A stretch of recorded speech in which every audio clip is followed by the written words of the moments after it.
Ja sam Ivica Petraš, slikam već oko 20 godina.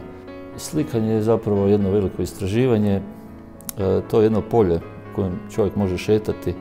Slikari su na neki način istraživači mašte svoje, ne? Radim u tehnici ulja i suhog pastela.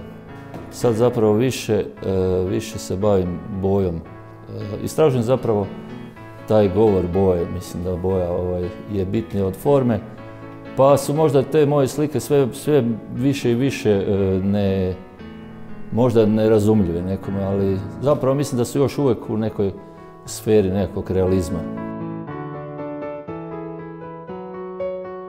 Može se reći da onaj ko slika, kojim je to posao, slika 5-6 sati zato što ima nadahnuće, onda par sati zato što se ufurao i onda recimo ostalo vrijeme možda kroz dan zato što i mora nešto napraviti ako mu nije uspjelo u tih 7-8 sati.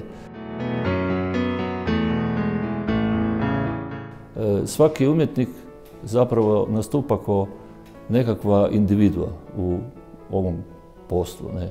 Bez obzira sad je li to nekome hobi ili posao, ali evo, ovo je sad na neki način da se ljudi u tom smislu i putem vas da se svi malo ujedinimo, da nešto probamo, jer drukčije je ipak kad više ljudi pokuša nešto zajedno napraviti. Ja vjerujem da će to uspjeti. Posjetite stranicu i kupite nešto.